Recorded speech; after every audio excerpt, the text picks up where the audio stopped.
Okay, so hey guys, and welcome back to another predictions video. And in today's video, I'm going to be predicting the Cejudo versus Yadong fight. And so, if you are new around here and you have not yet subscribed, please do so. Like the video if you do indeed like the video, and let's get straight into it. Of course, this is Cejudo aiming to get a bit of a comeback going and start the roll back going after back-to-back defeats. And obviously, he is a huge name in the UFC. I mean, of course, he is a two-weight UFC champion. He achieved one of the things in which very minimal fighters have ever been able to do, and he was, doing it and looking excellent whilst doing so.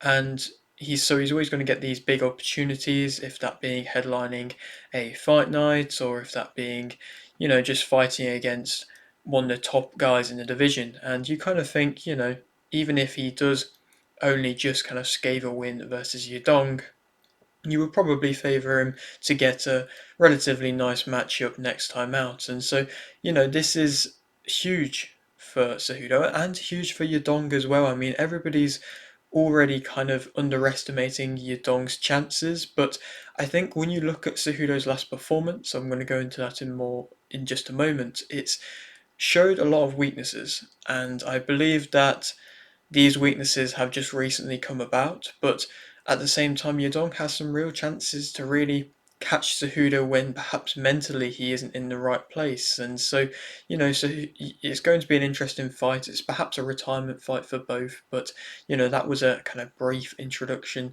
But I'm going to speak about another fight on this card first.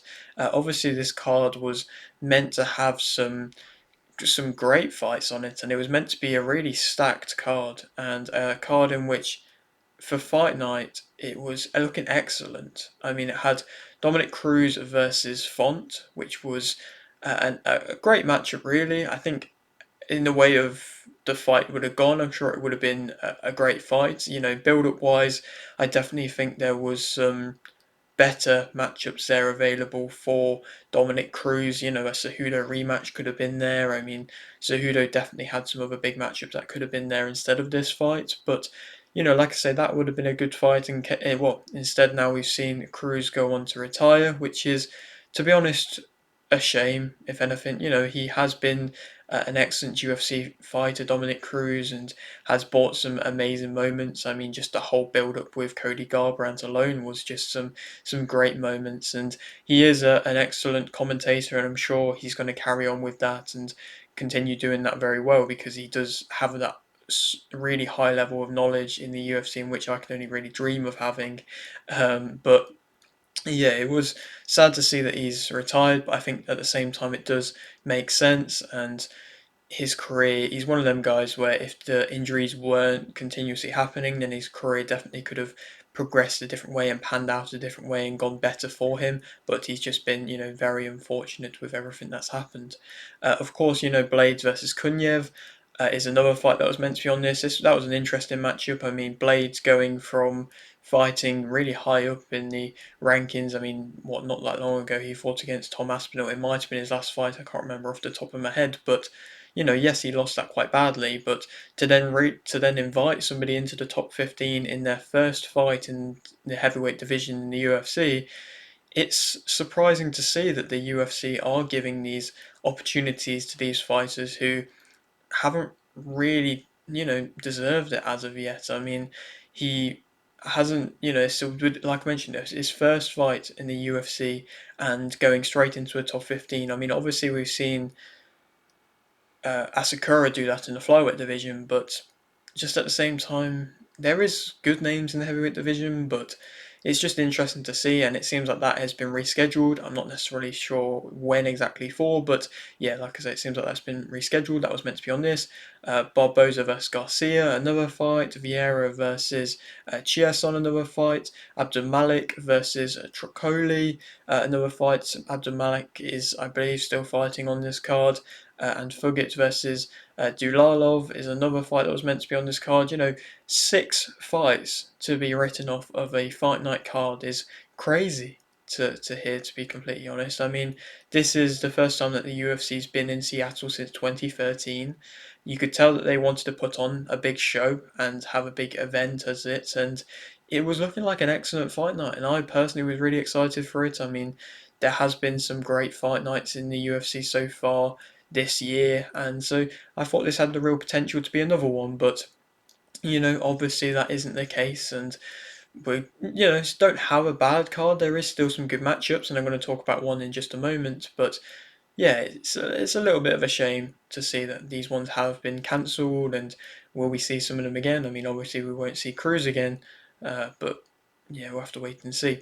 Like I say, also on this card, another fight in which I wanted to talk about is Allen versus Hernandez, the rematch. A lot of people don't know in that this fight has already happened. I mean, Hernandez was able to win back in 2018 on the Legacy Fighting Alliance show. I believe it was their 34th or 32nd pay-per-view show. Well, not pay-per-view, but big show, and he was able to win. Like I say, back in 2018, and so it was a different time. It wasn't on a big promotion. I mean, them as a promotion, they've had a couple big fighters. I mean, just to name one off the top of my head, Brandon Royval was one that fought with them.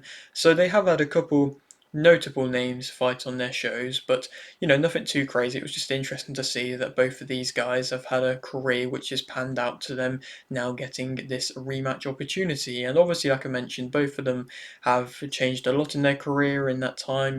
7 years, a lot's changed, and so it's definitely going to be yet again another interesting matchup. Obviously, the first time it ended in a unanimous decision win by Hernandez. Hernandez looked very good last time out versus Pereira and won via stoppage, I believe, in round 5. And it was, like I say, a very good performance from himself. And when Pereira was on a run in which was looking so good. I mean, Pereira was on, I believe, like a 3-4 fight win streak and was having a lot of success in middleweight and still using his acrobatic knockout ability, but also being able to get wins in the process as well. And so it was an excellent time to face Pereira if you were able to win. And Hernandez was, and that really elevated him. And I think that was a big introduction fight, of course, a main event as well. Like I say, a big introduction fight into the UFC kind of rankings, into the fans of the UFC, and so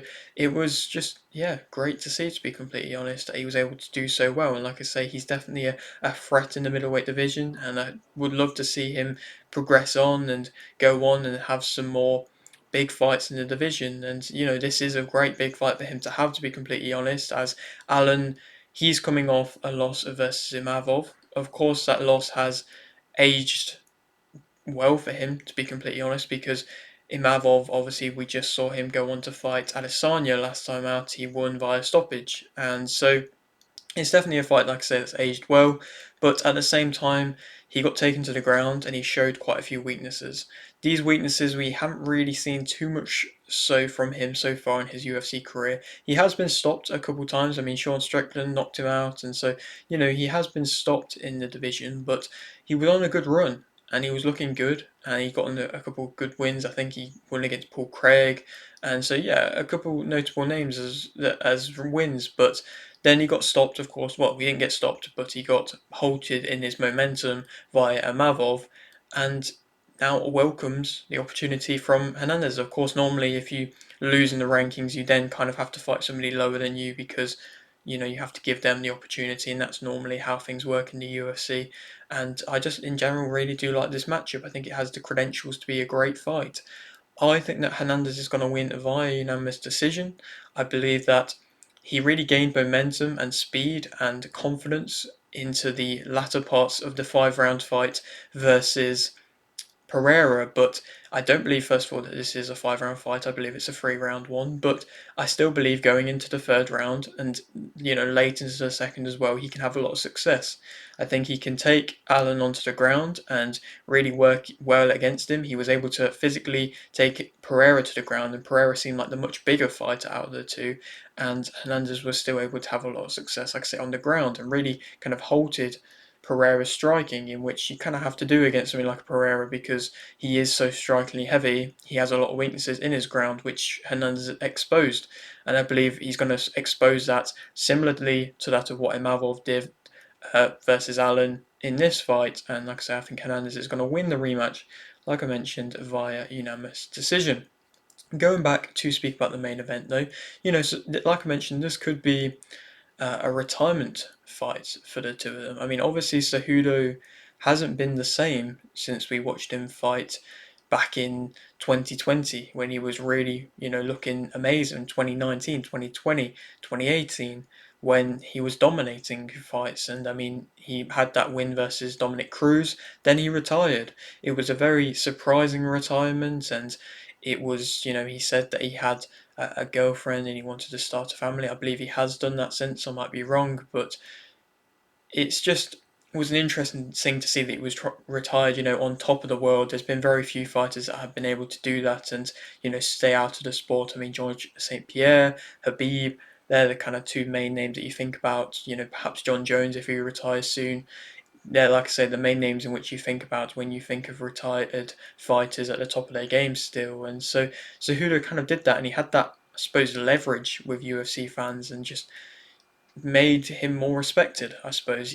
Perhaps his whole kind of king of cringe style wasn't really always the most respected by UFC fans, and perhaps he did get laughed at a little bit and things like that. But what he was doing inside the cage was excellent, and it was world level, and for him to then suddenly retire, it was surprising.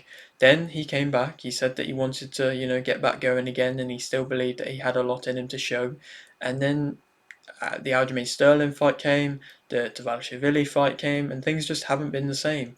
And last time out, he was embarrassed by by Dvalishvili. It was a poor performance from Cejudo, and I mean when he's getting picked up and paraded around the cage by Cejudo, it's going to be definitely a knock in his confidence. It's going to be embarrassing. I think it showed that perhaps mentally he might not be at the same level. I mean, he said that he had some injuries that he was going into that fight with and things like that, and he wasn't 100%.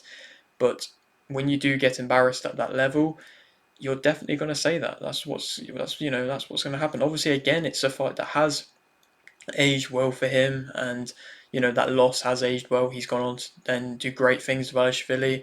I mean, the Aljamain Sterling loss perhaps hasn't aged as well, but Aljamain was also in the heights of his career at that point, and so it's just interesting to see how his career has panned out. I mean, obviously, when you look back upon his career, you look into when he was fighting at flyweights, he was just really one of the best fighters around. I mean, him versus Demetrius Johnson was just a great kind of rivalry, to be completely honest. And he was the main person who was able to even really test Demetrius Johnson to that point. And so to be able to test one of the pound for pound, top five greats in combat sports, mixed martial arts history, it was just amazing to see. And his whole, like I say, kind of cringe persona was what I suppose to an extent saved the flyweight division. I mean, there was a time in which Demetrius Johnson was so kind of dominating that they wanted Dana White was kind of talking about cutting the flyweight division because Demetrius Johnson wasn't really a massive talker. He didn't really bring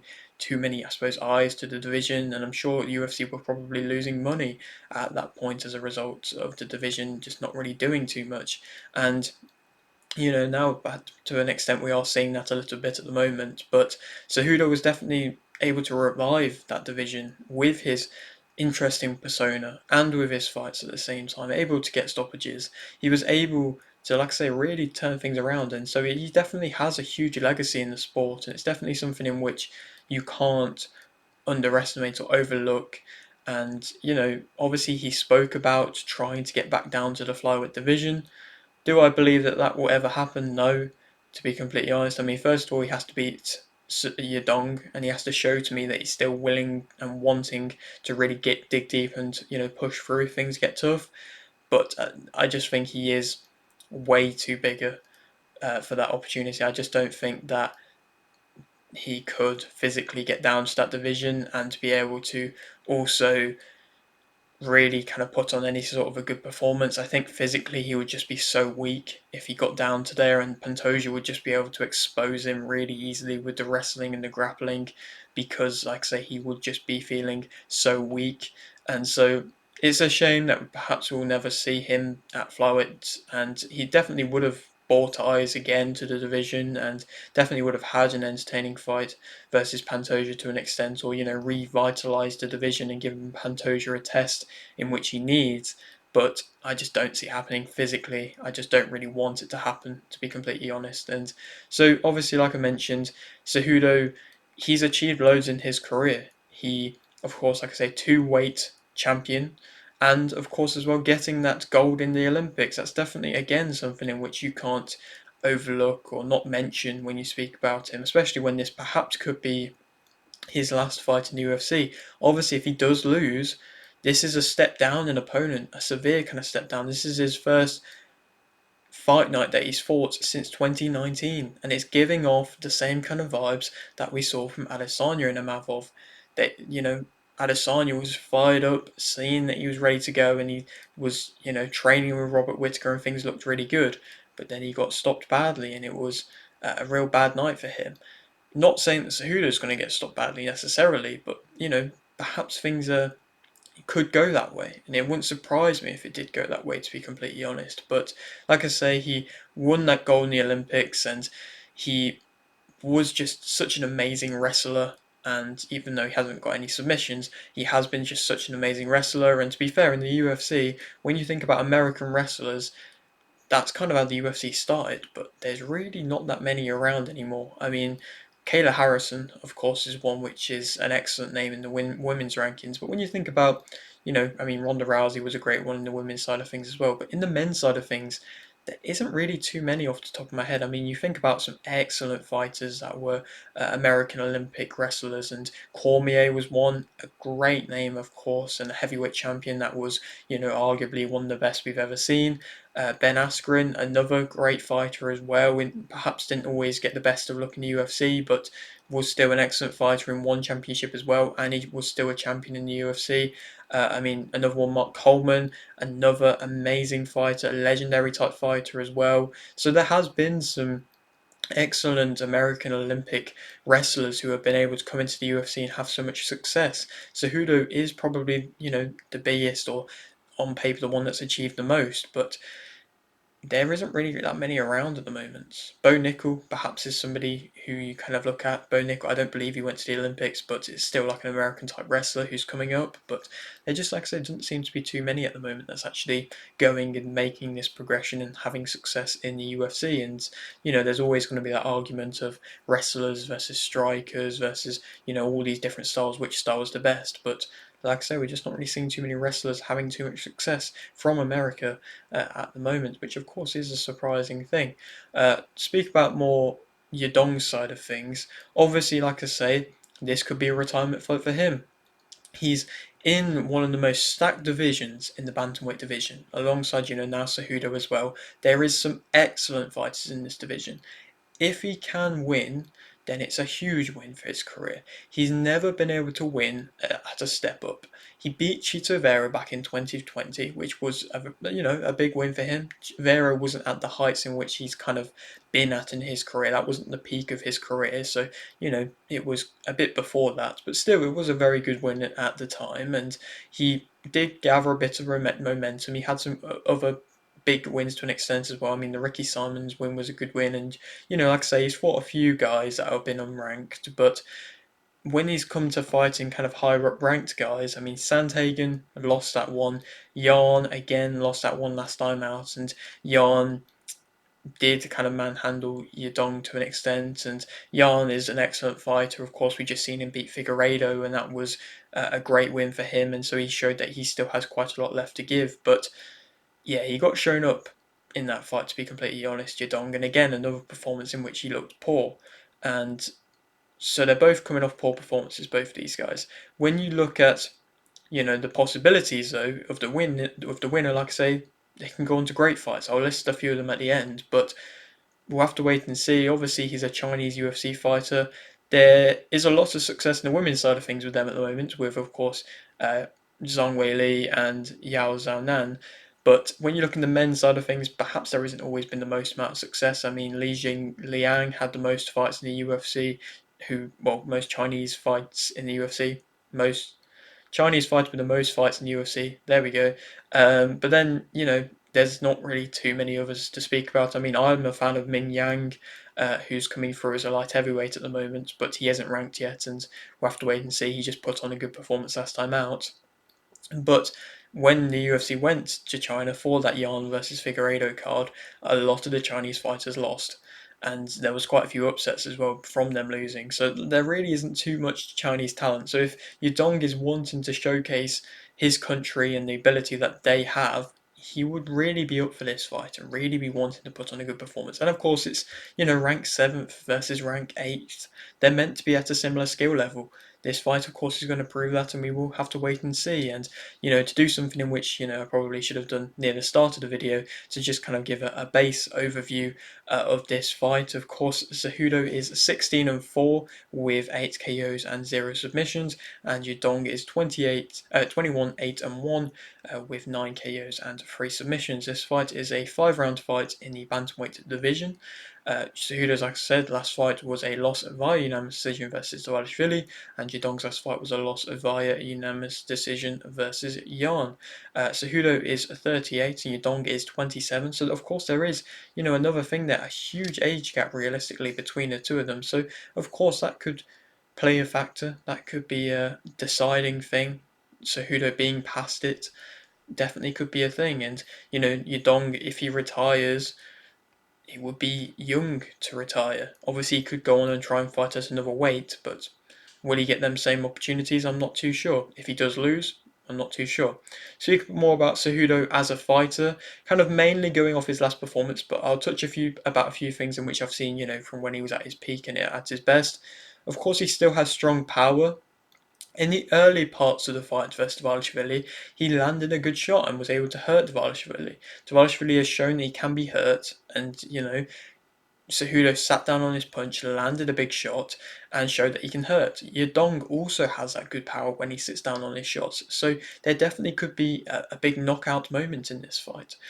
He gets into kind of attacking ground positions very well. I mean, especially using the other fighter's momentum against him. He wasn't able to do it too much against Dvalishvili. Early on in the fight, he was able to kind of make him flip and roll over him when he came rushing into Dvalishvili when Cejudo was grounded, but he is able to get into them positions on the ground that's offensive really well, even if he is on his back, and he does that much better than that of Yadong.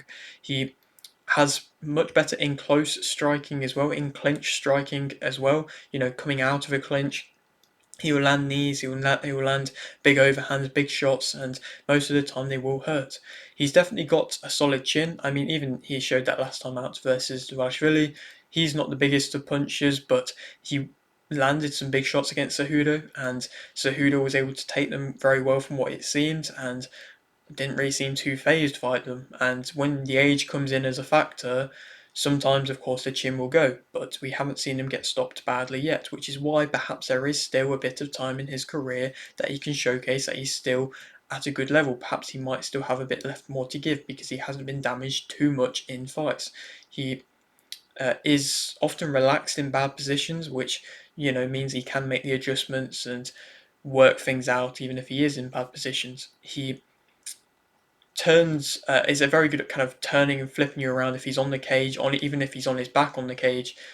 He can turn, he can flip you around very well, and Yadong has shown that he can be kind of turned and moved around kind of at will to an extent. He's got very good inside trips. Of course, that's something in which in his peak, in his best, he was very much known for. We saw a little bit of that versus Dvalishvili, only a very small amount of it, but he still showcased it, and it's still there, and it's still a really nice thing in which he does have in his arsenal. He's got good low kicks, and when he throws them with venom, they look good. He's got very good range management for the most part as well. You always kind of have his hand kind of wafting in front of you, ready there to throw his other shots.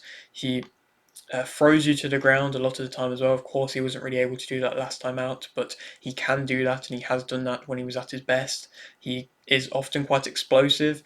That seemed to have dropped off a little bit in that last performance, but he is typically, like I say, at his best. He's been explosive, and he can push you off as well, and he also feints to the body quite well as well. So, these are the things in which I want to see a return of him. These are the things in which he definitely has there, I believe still. I'd like to hope still, but we need to see it, and hopefully we will with this fight. Negatives about him, of course, he does have a low guard, and he's kind of very much aware of takedowns, and so I believe that's why he has his low guard, because he can often kind of catch you whilst you're going for a double leg takedown, or something along them lines, and then just throw you off in that aspect. And he is typically good at that, so him having a low guard isn't always a bad thing. I think even though when I say that he can, like I say, typically throw you off, I do think his takedown defense is weakening. I think his takedown defense was excellent before, but just from these last couple of fights, they've looked like he's physically gotten that bit weaker and isn't able to just throw fighters off the same way that he once was, and it's quite interesting to see. I don't think he deals with back foot pressure as well anymore, and he can get a bit flustered when he's getting put on the back foot to an extent. Even though on the ground he can deal with good positions well, he can sometimes struggle with back foot pressure and slip up, trip, something like that. He doesn't really go for submissions, of course. I mean, that's shown from his record, 0 submissions. He doesn't really attempt to go for them too much or really have too much success when he does go for them. He Like I say, I'm not too sure if he has that willingness to go deep and dig deep. That's, of course, what we're going to have to wait and see. He hasn't maybe got the same kind of drive to go for the UFC title anymore. I'm not too sure, and that's, of course, a question in which everybody is asking. He doesn't catch his shots very well. Like I say, with the low guard, he's kind of at times just wafting punches away, and he was doing that versus Dvalishvili. And whilst he was doing that, Dvalishvili was unable to shoot on him because his hands were up here just wafting shots away. And so it's like you need to kind of realize what you want to do and how you deal with that pressure. His head can be on the line and also can have his chin in the air, and he was getting caught with shots last time out with his chin in the air. He can be kind of pushed off a little bit now. He isn't as convincing when he goes for takedowns anymore.